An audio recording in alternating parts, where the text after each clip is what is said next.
aad baan faraxsanahay maanta halkan sidoo agaasimaha uu sheegay wasaaradda horumarinta caafimaadka waa runtii dal walba waxaa laga dheedaa horumarkiisa hadba sida xuduudiisa shaqaalaha loo taliyo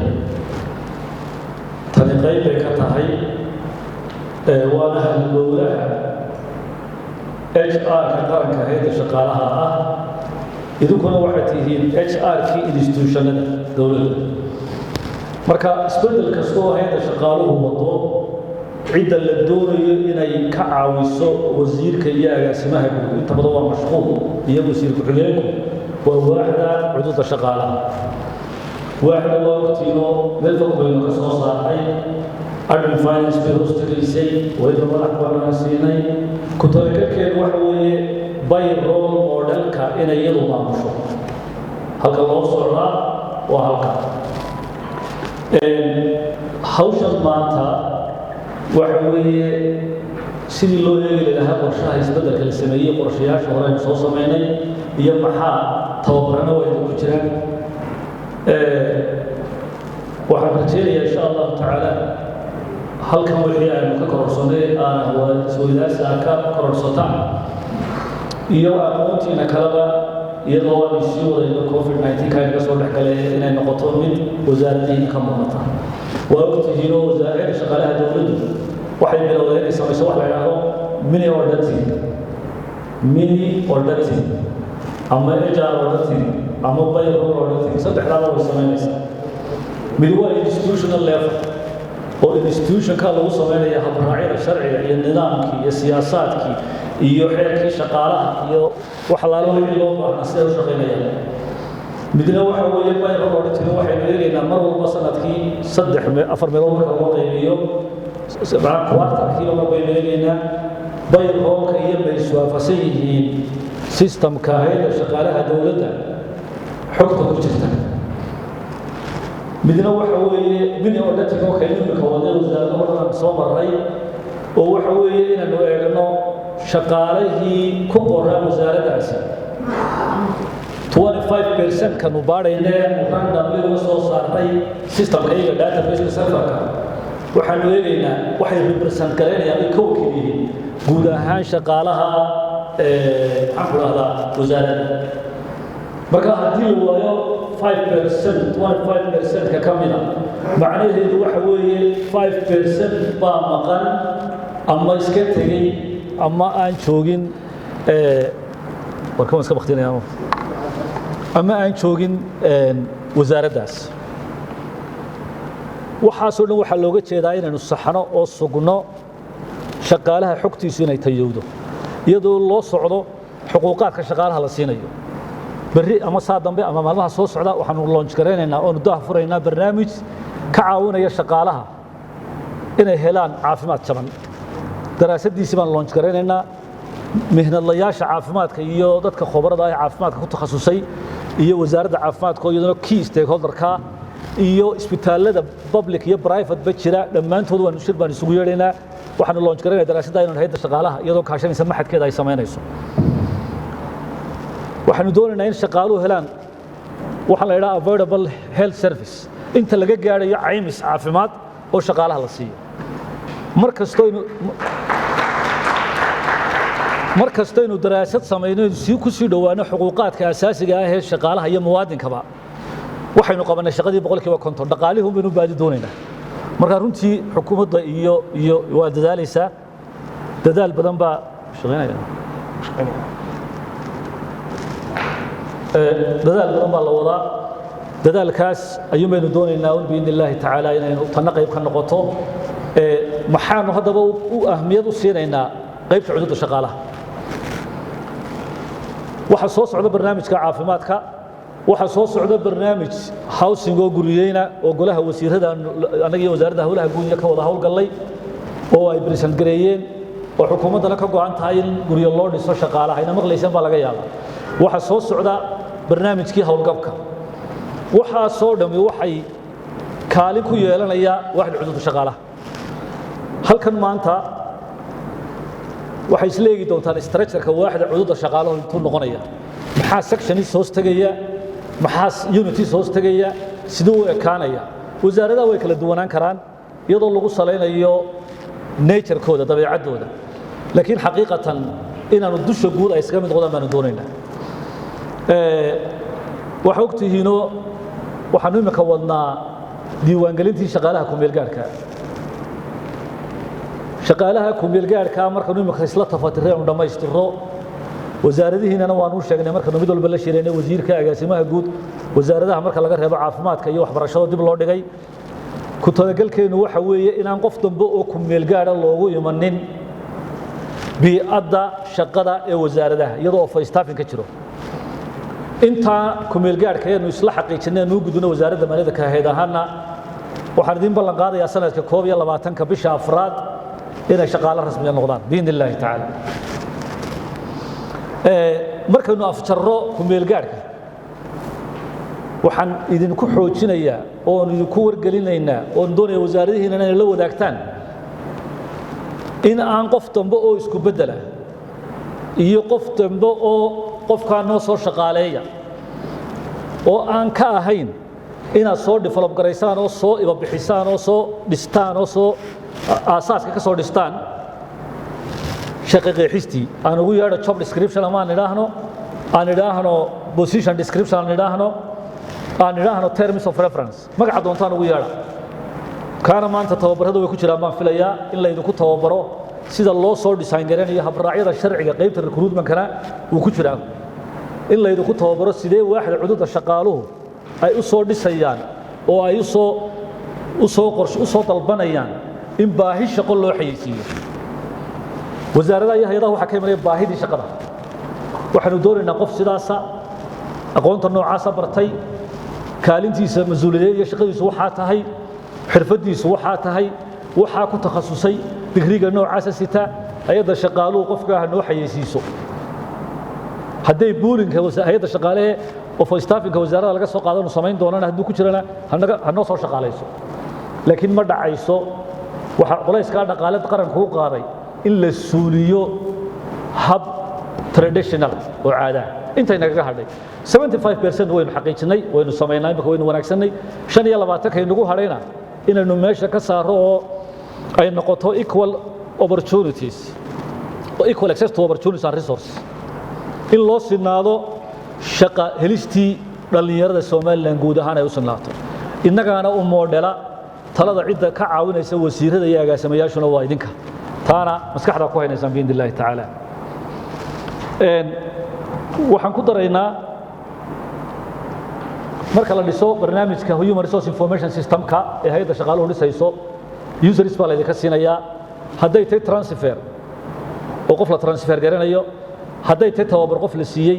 hadday tahay qof sick leave la siinayo hadday tahay qof disciplinary oo anshax la marinayo dhammaantood hard copy-guna process ku maraya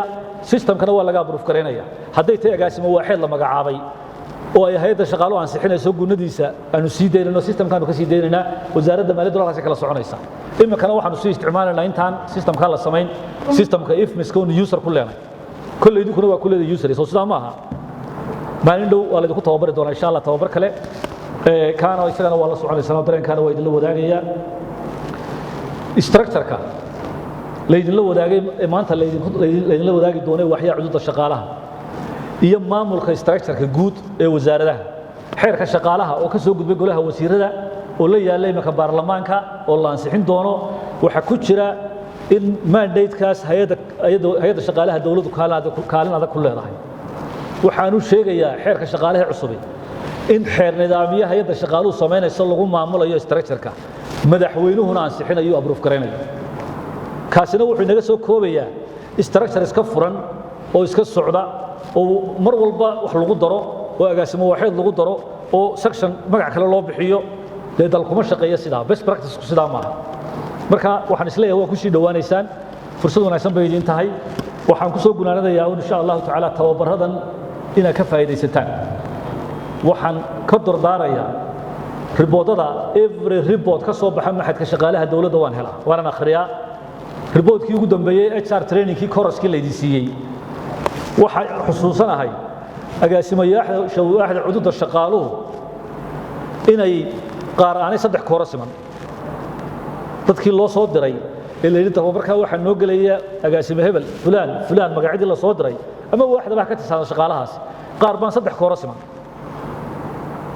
أيام دروي وي هدينا إنه هاي نو ولدي للدنيا إن الريفورم كذا قاعد يسوق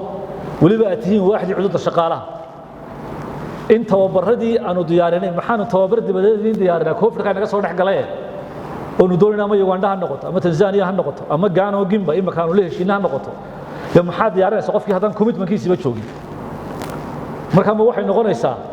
ده القرآن كوا تيجي تشتري الله سبحانه وتعالى لها أتأمرون الناس بالبر وتنسون أنفسكم وأنتم تطلون الكتاب أفلا تعقلون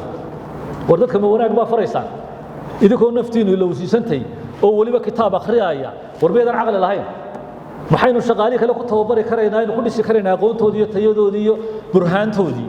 هدانا قاسم واحد يدي عدود الشغالها اللاين كوها لاين دايركت ريت كوها هيدا الشغالون أي يجي كوميتمنت كودي توبر هذا أنا كسب حي وحلم بذا هل كان واحد فرديا وزارده صوت دريك وحجين ندي أنا أقول حد دور إلي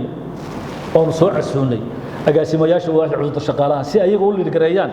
ده تنت استركتك كواحد وده مركز ما كلام أنا أقول كل وحي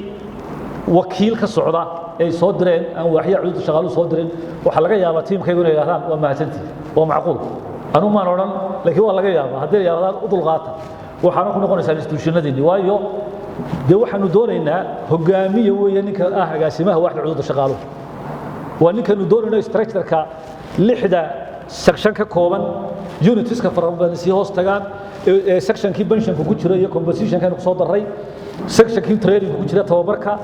حقسينتي يتوابركي يبرفورمانس كي شقة قيمين تيدي iyo recruitment iyo shaqada sidii loo qaadanayay section-ka ninkii waxa ka noqonayay waa institution dhan oo la mid ah hay'adda shaqaaluhu ay noqonaysaa waaxda cududa shaqaaluhu oo ka tirsan wasaaradii waana waaxda talada ugu badan ee tayeynta shaqaalaha siinaysa waayo wasiirka iyo agaasimaha guud magaciisa iyo karaamadiisa iyo sharaftiisa iyo in vision-ka la hirgeliyo wasaaradda ama hay'adda waxa u suurto gelinaya inuu shaqaale jabsan oo tayeysan helo إنه شغالة تبصن أو تيسر هل هو حسورته قلنا يا هاد بسيطة واحد عدود الشغال ولا شغال يسوي وزير كيو يا جاسمه هدان مركب واحد كوميتر كوهين إنه يتبرر ردي يوحي هيدا شغالو صوت ياسر ريفورم كي قيب تيدي كلام تدا أي كسو قيب قاعد توش شركة معده أو كورسيا ده نبحين أنا مكوا حيدين صوت سعودة بوس كراجي وديكين هي مرة صوت مانجمنت مكوا نقول دريمك وحيدين صوت سعودة executive master degree وصلنا كان أنا نقول دريم صوت سلام الله سليمان waxa soo socda post graduate degree lowga oo nuq soo daray waxa soo dhan waxa nagu talagalay waxa qayb ka weyn ka in waxya cuuda shaqaalaha la dhiso hadii marka course yaro aan lacag ku bixinayno miisaaniyadii cashuurta dadka lagu bixinayo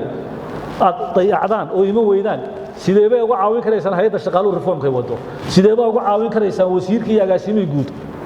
hiraalkii qaranka iyo madaxweynaha iyo xisbigaba in la gaaro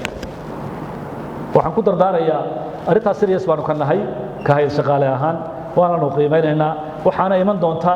inaanu marka qaar kood nahano agaasimo waaxeedka cududa shaqaalaha wasaaradda la shaqeyn karimayno xaqna waanu leenahay inaanu soo jeedo marka waxay noqonaysaa in wasaaradii hay'adii isku dhacdo shaqo joojina deeq laba shaqeymayno hadii qofkaasi mas'uuliyadiisa ka soo baxayn in meesha lagu hayo ma way ujeedadu leenahay waxa weeye anuguna dukaan aan leeyahay ma sii joogayo agaasimo guud dukaan uu leeyahay sii joogayo maaha wasiirku joogi maayo war qarankeena inuu doonaynaa inaynu iyo caruurteena iyo mustaqbalkeena inaynu dhisno tayayno wax ku tarro berrito aynu haakaan ilaahaynu ka nasanno horumarka qaranku sameeyeen inaguna wax ku tarsanay the more we sacrifice the more we gain marka waxaan ku dardaarayaa bi idnillahi taala ina waqtigana u dul qaadataan kana joogtaan ka faa'iideysataan serious ka noqotaan halbowle u tihiin institutionada wakiilka ka tihiin taa ogaada ugu dambeyn waxaan oranayaa tababaradaana cidii habsanka ahayd wasaaradihiin oo dhan warad baan u soo diraynaa insha Allah ka CSI kanna sidaas leega attendance ka wasaaradaha waanu qiimeynaa mar kasta oo qiimeyno sidii uu sheegay madaxa mashruucu wasaaradaha jiraanu qalab siinay oo tababaro dheeraad siinay oo equipment siinay oo ku abaal marinay mar kasta oo waaxdaasi ay gaabis noqoto waxa gaabis noqonaya inaanu kala shaqeyno horumarkii aanu ku kabilahay wasaaradaha waxa kale oo doonayaan ka sheego imika waxaanu qaadanay finally companygii restructuring ka sameynayay nala sameynayay remodernization ka dib u qaabaynta iyo dib u casriyeynta qaab dhismeedka wasaaradaha iyo hay'adaha dhawaan buu imanayaa technical proposal kooda imika soo qoranayaan markaanu la ansixinayno la dhameeyno shaqada ay bilaabayaan daraasaad bay ku sameynayaan structure-adiina wasaaradii haray wasaaradii hore ee aanan u qaadin ee la ansixinay structure-kooda qaab dhismeedkooda waxaan imika aan sii daynay oo aan ogolaanay 30 TMB in la xayeysiiyo 30 position oo talent management team oo capacity injection oo lagu xoojinayo wasaaradaha oo mushaharkooda oo bixinayo mashruuca dib u habaynta shaqaalaha ee bangiga adduunku oo sidoo kii hore kala ayaanu dhawaan soo xayeysiin doonaa kuwa ka dambeeyna sidaas leeg wasaarad kastoo de abaal u dhigatay oo shaqaysay oo dadaasho structure-kii dabaqday way naga mudan tahay inaanu abaalino la shaqeyno biidnillaahi tacaala waxaan idin rajaynayaa aynu gacmaha isu qabsanno inaan qarankeenu taabagalo horumar sameeyo caruurteenu u aydo inaga barita kuraasidan fadhiisanayna ama madaxweynaha noqoto ama wasiiraha noqoto ragga ku soo socda waa idinka laakiin waa hadba waxa ku darsataan iyo dadaalkii juhdiga gelisaan ilaahay waxaan ka baryayaa inuu qarankeenu taabagalo aynu inagu isku tashanno qaran horumaray oo ummaddu ay mahadiso adeegu bixinayo oo uu noqdo in laga raysto duruufaha inagu xeeran fara badan inuu noqdo oo dhaqaalaheenu kobco biidnillaahi tacaala aad baa u mahadsantihiin waana shirku waa idin furan yahay